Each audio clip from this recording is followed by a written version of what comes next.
بسم اللہ الرحمن الرحیم۔ السلام علیکم ناظرین، میں ہوں ڈاکٹر محمد ناصر صدیقی۔ اس ویڈیو میں آپ سے 2 سوالوں کے جوابات دینے کی کوشش کروں گا جو مجھ سے بہت زیادہ میرے مریضوں نے کلینک پر پوچھے ہیں، اور اس کے علاوہ مجھے جو ہے وہ واٹس ایپ پر بھی لوگوں نے بہت زیادہ یہ سوالات پوچھے ہیں۔ یہ 2 سوال کیا ہیں؟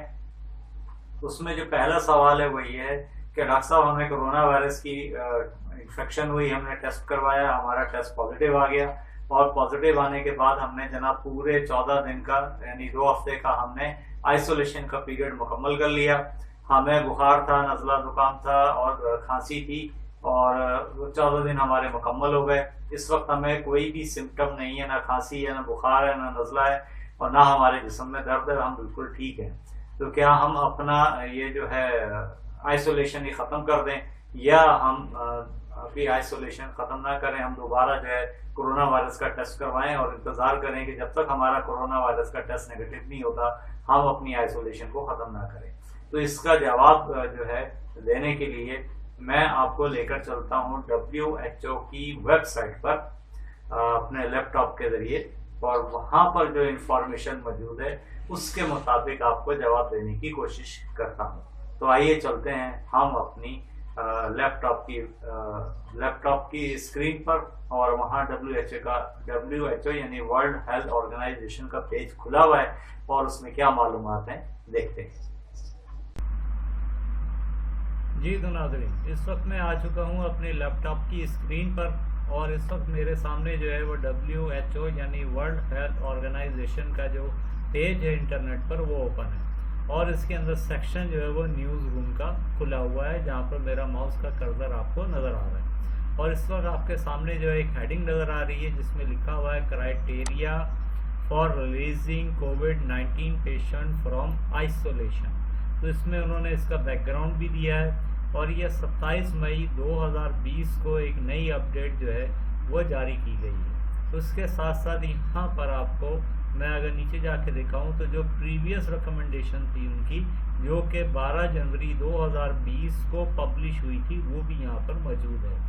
اس کی پرانی ریکمنڈیشن کے مطابق اگر کسی کو کرونا وائرس ہوتا ہے اور کرونا وائرس کا ٹیسٹ پازیٹیو آتا ہے تو پھر اس کے بعد وہ 14 دن کے لیے آئسولیشن میں جائے گا۔ یہاں پہ لکھا ہوا ہے the initial recommendation to confirm clearance of the virus and thus allow discharge from the isolation required a patient to be clinically recovered and to have negative RT-PCR results on sequential samples taken at least 24 hours apart۔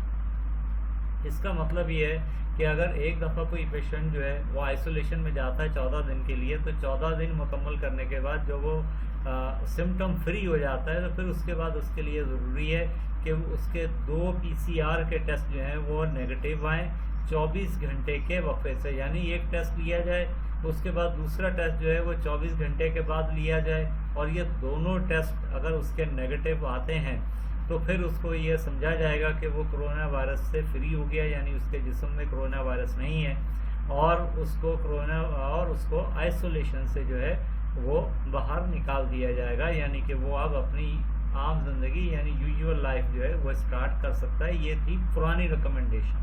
اب نئی recommendation کیا آئی ہے، اس میں اس کا back ground جو ہے وہ انہوں نے یہاں پر دیا ہے، اور یہاں پر جو ایک بات مینشن ہے وہ یہ ہے criteria for discharging patient from the isolation یعنی ڈسکنٹینیویشن transmission based precaution without requiring retesting۔ تو وہ کیا ہے وہ نیچے بتا رہے ہیں، for asymptomatic patients 10 days after the symptom onset plus at least 3 additional days without symptom including fever and without respiratory symptoms۔ یعنی مطلب یہ کہ اگر کسی پیشنٹ کا کرونا کا ٹیسٹ پازیٹیو آ گیا تھا تو وہ جو ہے 10 دن گزارنے کے بعد مزید 3 دن تک آئسولیشن میں رہے گا، اس صورت میں کہ اس کو فیور نہ ہو اور اس کو کسی قسم کی سانس کی کوئی تکلیف جو ہے وہ نہ ہو، اور دوبارہ ری ٹیسٹنگ کی ضرورت نہیں ہے، بھائی یہاں لکھا۔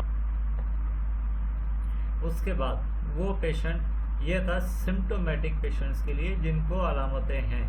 اب وہ پیشنٹ جن کو سمٹمس نہیں ہیں ان کے لیے سمپلی یہ ریکمنڈیشن بتا رہی ہے کہ 10 days after positive test for SARS CoV-2 یعنی کہ کرونا وائرس جو ہے اگر کسی کا ٹیسٹ PCR کا پازیٹیو آیا تھا تو ٹیسٹ پازیٹیو آنے کے 10 دن تک وہ رہے گا آئسولیشن میں، اور 10 دن کے بعد وہ اپنی آئسولیشن ختم کر دے گا اور اس کو دوبارہ ری ٹیسٹنگ کی ضرورت نہیں ہے. تو میرا خیال ہے کہ یہاں تک میری یہ بات آپ کو کلیئر ہو گئی ہوگی کہ ایک دفعہ اگر آپ کا کرونا ٹیسٹ پازیٹیو آ گیا، آپ کو کوئی سمٹمس نہیں ہے، تو آپ آئسولیشن کے 10 دن مکمل کر لیں اور دوبارہ ری ٹیسٹنگ کی بھی آپ کو ضرورت نہیں ہے. تو جناب یہاں تک میرا خیال ہے کہ بات آپ کو واضح ہو گئی ہے. جی تو ناظرین، ہم نے WHO کی معلومات جو ہیں وہ دیکھ لی اور میں نے آپ کے ساتھ شیئر بھی کر لی. تو اب یہ بات آپ کو کلیئر ہو گئی ہے کہ WHO کی نئی ریکمنڈیشن کے مطابق اگر آپ کو سمٹم تھی تو آپ نے 14 دن کا کوارنٹائن مکمل کرنا ہے، آئسولیشن مکمل کرنی ہے، اور اگر آپ بالکل سمٹم فری ہیں تو آپ کو دوبارہ ٹیسٹ کرانے کی بھی ضرورت نہیں. میرا خیال ہے آپ کو آپ کے پہلے سوال کا جواب مل گیا. اب میں آپ کے دوسرے سوال کا جواب دینے کی کوشش کرتا ہوں. دوسرا سوال یہ تھا کہ ڈاکٹر صاحب ہم کون سی اینٹی باڈی کا ٹیسٹ کروائیں اور اس سے ہمیں کیا نتیجہ جو ہے وہ ملے گا. تو اس کے جواب کے لیے میں آپ کو ایک بار پھر لیپ ٹاپ کی اسکرین پر لے کر چلتا ہوں اور وہاں پر جا کر ہم دیکھتے ہیں کہ ہمیں کیا معلومات جو ہیں وہ انٹرنیٹ کے ذریعے میسر ہیں. جی تو ناظرین، اس وقت میں دوبارہ آ چکا ہوں اپنے لیپ ٹاپ کی اسکرین پر، اور اس وقت میرے سامنے جو ہے ایک نیشنل جیوش ہیلتھ آرگنائزیشن کوئی ہے یہودیوں کی، مگر اس کی ویب سائٹ جو ہے میرے سامنے کھلی ہوئی ہے اور یہاں پر ایک انفارمیشن جو ہے وہ دی ہوئی ہے. یہاں پر اس بات کا برا نہیں منائیے گا کہ میں نے یہودیوں کی ویب سائٹ کیوں کھول دی ہے، میں نے صرف جو ہے انفارمیشن لینے کے لیے یہ ویب سائٹ اوپن کی ہے. یہاں پر جو ہے یہ ویب سائٹ ہمیں بتا رہی ہے کہ ہمیں جو ہے وہ کرونا وائرس کے لیے کون سی اینٹی باڈی کا ٹیسٹ کرانا چاہیے، کون سی اینٹی باڈی پہلے بنتی ہے، کون سی اینٹی باڈی بعد میں بنتی ہیں، اور ہمیں ٹیسٹ سے کیا پتہ چلے گا. تو یہاں میں آپ کو ایک چیز بتاتا چلوں کہ جیسے ہی ہمیں کرونا وائرس کی انفیکشن ہوتی ہے تو سب سے پہلے ہمارے جسم میں جو اینٹی باڈی بنتی ہے وہ ہے اینٹی باڈی IgM.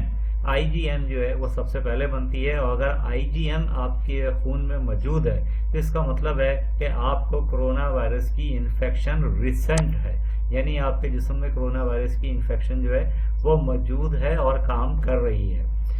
یہ جو ہے ایکٹیو فیز کو، یعنی کہ کرونا وائرس کے ایکٹیو فیز کو ظاہر کرتی ہے. یہاں پہ لکھا ہوا بھی ہے this test detect IgM antibodies. IgM is usually the first antibody produced by the immune system when a virus attacks. A positive IgM test indicates that you have been infected and that your immune system has started responding to the virus. When IgM is detected, you may still be infected. یہاں تک بات clear ہو گئی. اب میں آپ کے ساتھ بات کرتا ہوں اینٹی باڈی ٹیسٹ IgG. تو یہاں پر جو تفصیل دی ہوئی ہے اس کے مطابق this test indicate IgG antibody that develop in most patient within 7 to 10 days after the symptom of COVID-19 begin. IgG antibodies remain in the blood after an infection has passed. ٹھیک ہے جی، تو یہ ہمارے مطلب کی ہے. These antibodies indicate that you may have had COVID-19 in the recent past and have developed antibodies that may protect you from future infection.